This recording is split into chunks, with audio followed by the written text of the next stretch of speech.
जय बाबा की, जय माता जी की, करौली शंकर महादेव बाबा की जय। उम्मीद करती हूँ कि आप सभी लोग परम पूजनीय बाबा जी माँ की कृपा से स्वस्थ होंगे। आज के इस वीडियो के अंदर हम बात करने वाले हैं तंत्र दीक्षा और मंत्र दीक्षा के बारे में। आप लोगों के कमेंट आते हैं कि हमें तंत्र दीक्षा लेनी है, मंत्र दीक्षा लेनी है, कैसे लेनी है, इसका नियम क्या है। तो और बहुत से लोग जो नए भक्त हैं वो डायरेक्ट तंत्र दीक्षा और मंत्र दीक्षा लेना चाहते हैं। बस वीडियो देखा है और उनकी इच्छा हो गई है कि हमें तंत्र दीक्षा और मंत्र दीक्षा लेनी है। तो सभी चीज़ें आप लोगों को मैं बारी बारी से बताऊंगी। वीडियो को आप लोग पूरा देखिएगा, आप लोग को क्लियर हो जाएगा कि तंत्र दीक्षा कब हम ले सकते हैं और मंत्र दीक्षा हम कब ले सकते हैं। तो सबसे पहले तो हमें इस दरबार को हमें जानना है कि ये दरबार, देखो बहुत सारे दरबार हैं, उसमें से हमारा ये भी एक दरबार है। तो जैसा कि अभी तक मैंने जो देखा है, बाकी दरबारों में क्या होता है, ज़्यादा मुझे नॉलेज नहीं है, लेकिन जितना भी मुझे पता उसके हिसाब से बात कर रही हूँ। बाकी दरबारों से, बाकी गुरुओं से अगर आप लोग जुड़ते हो तो वहाँ पे क्या होता है कि डायरेक्ट आप मान लो आप किसी को गुरु बनाए तो वहाँ पे आप जाते हैं और आप कहते हैं कि मुझे दीक्षा लेनी है और वो गुरु के द्वारा आपको दीक्षा मिल जाती है। लेकिन हमारा जो दरबार है, हमारा करौली शंकर महादेव का दरबार जो है, यहाँ का नियम, यहाँ की विधि, यहाँ पे जो वैदिक परंपरा से जो चिकित्सा होती है बाकी जगहों से टोटल डिफरेंट है, एकदम अलग ही है। यहाँ पे जब आप लोग आते हैं तो यहाँ का तंत्र दीक्षा मंत्र दीक्षा लेने का नियम जो है, सिस्टम जो है पूरी तरह से अलग है। यहाँ पे आपको करना क्या पड़ता है कि जब आप लोग दरबार से जुड़ते हैं तो जुड़ने के बाद दरबार में दरबार की विधि है, 3 विधि है। ये 3 विधि में से आप कोई भी एक विधि को अपनाना है आपको, और आपको स्वस्थ होना है। क्यों? क्योंकि देखिए हमारे शरीर में, हमारे बॉडी में, हमारे डीएनए में बहुत ऐसी नकारात्मक शक्तियाँ होती है, हमारे पूर्वज होते हैं, जिसकी वजह से हमारे जीवन में परेशानियाँ बनी रहती है। तो जब हम दरबार से जुड़ते हैं तो हमारे गुरुदेव क्या करते हैं, दरबार ये करता है कि हमारा डीएनए और हमें पूरी तरह से, हमारा डीएनए शुद्धि सफाई होती है, हमें पूरी तरह से शुद्ध साफ़ किया जाता है। और जब आप साफ़ हो जाते हो उसके बाद दरबार के अंदर आप मंत्र दीक्षा और तंत्र दीक्षा ले सकते हैं। तो अब हम लोग जान लेते हैं कि यहाँ पे कितने प्रकार की विधि है, मतलब कितने विधि है और हमें कौन सा विधि अपनाना चाहिए। क्योंकि आप लोगों को कन्फ्यूज़न होगा, क्योंकि आप लोग पहली बार वीडियो देख रहे हैं तो उतना क्लियर नहीं होगा। तो नए लोगों को मैं बता देना चाहती हूँ, दरबार में 3 विधि है। एक आप नमन से ठीक होते हैं, दूसरा आप हवन से ठीक होते हैं, तीसरा आप वनडे चिकित्सा से ठीक होते हैं। अभी आप लोग पूछेंगे कि नमन में क्या होता है, हवन में क्या होता है, वनडे में क्या होता है। तो मैं आप लोगों को बताना चाहूँगी कि देखिए, अगर आप लोग वनडे चिकित्सा अपनाते हैं तो वनडे के अंदर आप 1 दिन के अंदर स्वस्थ हो जाते हैं। दरबार में ब्राह्मण देवता होते हैं, उनके द्वारा आपका सुबह से लेकर शाम तक आपका पूजन होता है। और इसमें आपका जो खर्चा होता है लगभग 1,51,000 रुपये आपको पे करना है। लेकिन आप 1 ही दिन में स्वस्थ हो जाते हैं। आपका आने जाने का समय सब कुछ बचत होता है और कोई कुछ करना नहीं पड़ता आप लोग को। और दूसरा है हवन की विधि। हवन की विधि में ये होता है कि 9 हवन होते हैं जो आपको खुद करने पड़ते हैं। दरबार से किट आपको खरीदना पड़ेगा, एक किट का 3,551 रुपये है। वैसे आपको टोटल 9 हवन खरीद के खुद ही करना पड़ेगा, जिससे आप स्वस्थ होते हो। फिर आरोग्य हवन करना पड़ता है। उसके बाद आता है नमन की विधि। नमन की विधि में ऐसा होता है कि नमन की विधि में आपका श्रद्धा विश्वास बहुत ज़रूरी दरबार के प्रति, ये आपको बनाए रखना है। और साथ ही आपको दरबार में खुद की हाजिरी लगानी पड़ेगी 21 शनिवार तक, और 7 अमावस्या आपकी होनी चाहिए। ठीक है, हाजिरी खुद लगानी है। और साथ ही जब भी आप खुद की हाजिरी लगाते हैं, साथ में आपको अर्जी लगानी, तभी आपका वो हवन के जो आप हवन करके पुण्य कमाते हैं, वो नमन के द्वारा आप पुण्य कमा जाते हो। ये 3 विधि है। ये 3 विधि से आप पूरी तरह स्वस्थ हो जाते हो। ठीक है, स्वस्थ हो जाते हैं।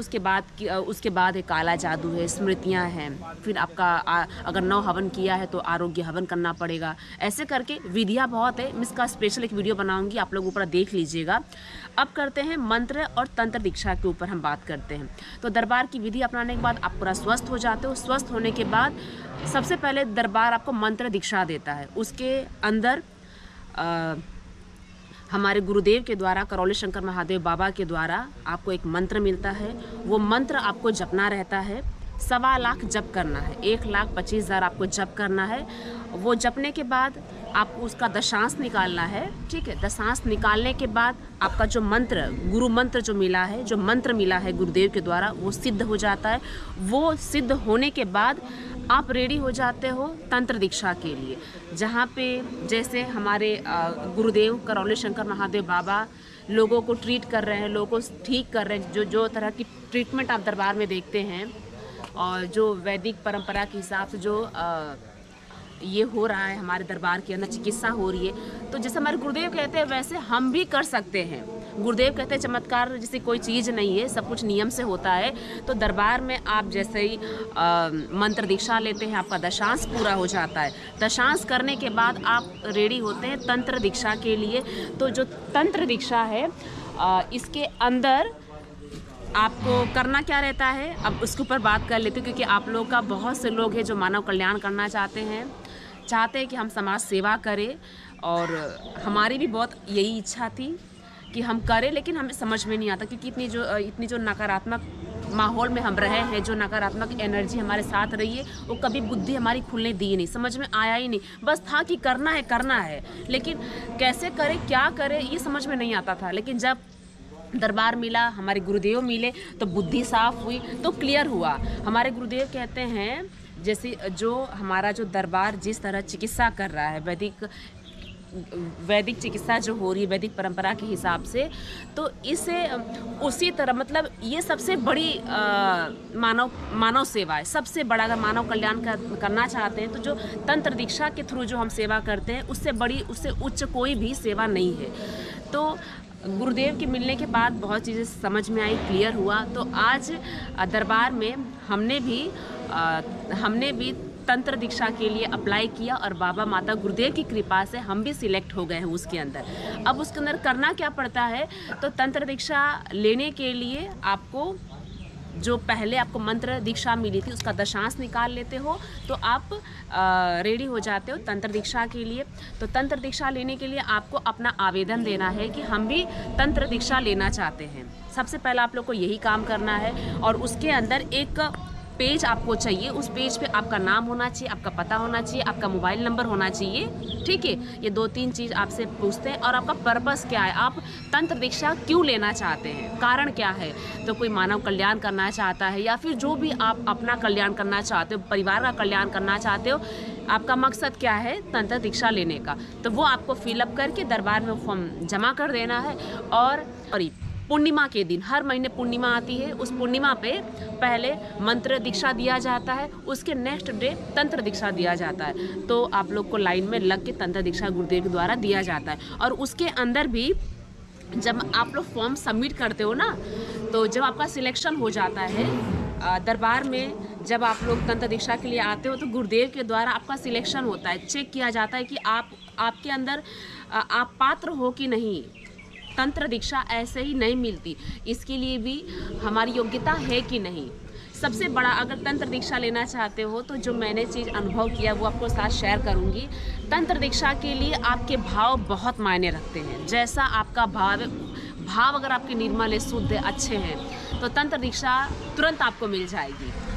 उसके अंदर आप गुरुदेव बाबा माता, मैंने ये देखा है, जो सच्चे होते, जो सच्चे मन के होते, अच्छे होते, जिसका मानव कल्याण करने की सेवा है, उनका पहली बार में सिलेक्शन हो जाता है।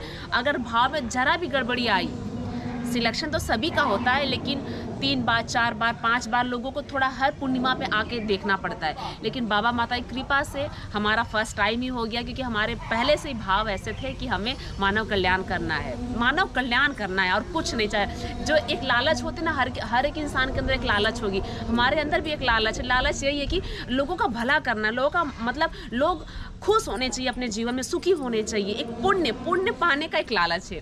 तो बाबा, ये भी एक इच्छा है, ये भी नहीं होनी चाहिए। बाबा से प्रार्थना करेंगे कि बाबा आप ये सब जो भी इच्छाएं आप ख़त्म करें, क्योंकि बाबा गुरुदेव हैं तो सब पूरा होने वाला है। तो हमारा सिलेक्शन हो गया है, और सिलेक्शन होने के बाद ना उसके नेक्स्ट डे, मान लीजिए आज आपका गुरुदेव ने सिलेक्शन कर लिया है, तो सिलेक्शन होने के नेक्स्ट डे आप लोगों को मतलब मंत्र दिया जाएगा गुरुदेव के द्वारा। वो जो मंत्र आप लोग को दिया जाएगा ना, वो मंत्र काफ़ी बड़ा मिलता है, और मंत्र के बाद ज़्यादा हम जिक्र नहीं करेंगे, जब आप लोग को मिलेगा तभी आप लोग खुद ही जान जाएंगे।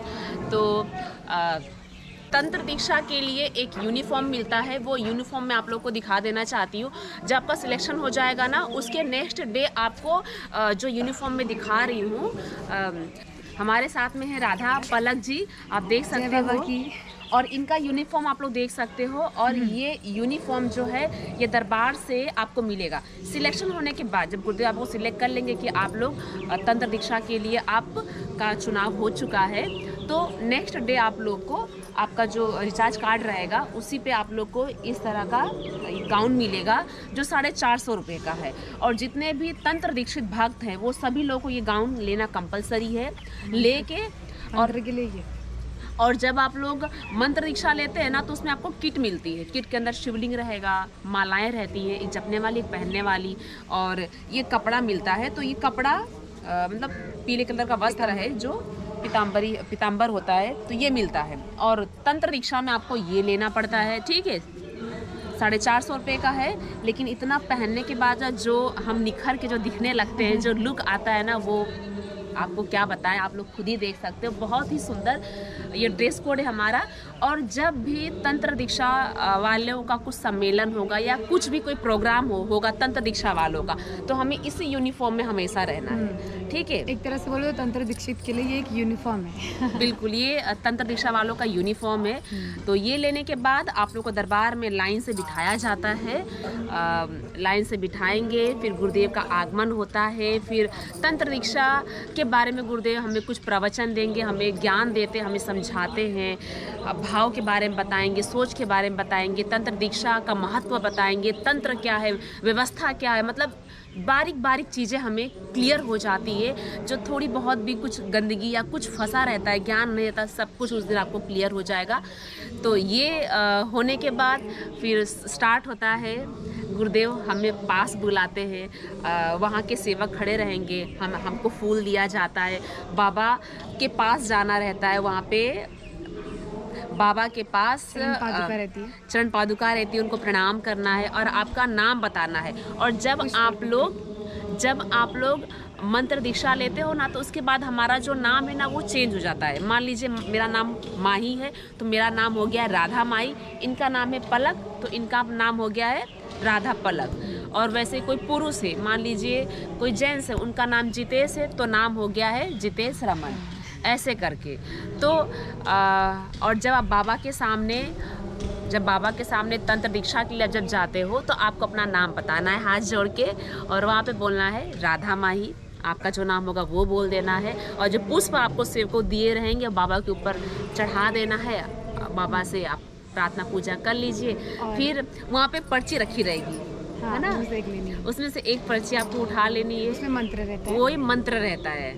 और बगल में हमारे पूज्य श्री करौली शंकर महादेव बाबा बैठे रहते हैं, तो उनको प्रणाम करना है, उनको प्रणाम करना, आशीर्वाद लेना और निकल जाना है। और मंत्र के बाद ही तंत्र मिलता है, मंत्र के बाद ही तंत्र मिलता है। और मंत्र भी इसीलिए गुरुदेव कहते हैं लेने के लिए, क्योंकि उसके अंदर ना हमारी जो साधनाएं होती है, हमारा ध्यान केंद्र हो जाता है, उसके लिए होता है। तो आप लोग ने, आई होप आप लोग को बहुत सारी जानकारी मिल चुकी है इस वीडियो के अंदर। इसके अलावा भी कोई आप लोग के प्रश्न है तो आप लोग कमेंट करिएगा, उसका भी जवाब मैं आप लोगों को इस वीडियो के अंदर मतलब नए वीडियो के अंदर बना के दे दूंगी। तो मिलते हैं नए वीडियो में। हर हर महादेव, करौली शंकर महादेव बाबा की जय, परम पूजनीय गुरु माता जी की जय, सद्गुरुदेव भगवान की जय। हर हर महादेव।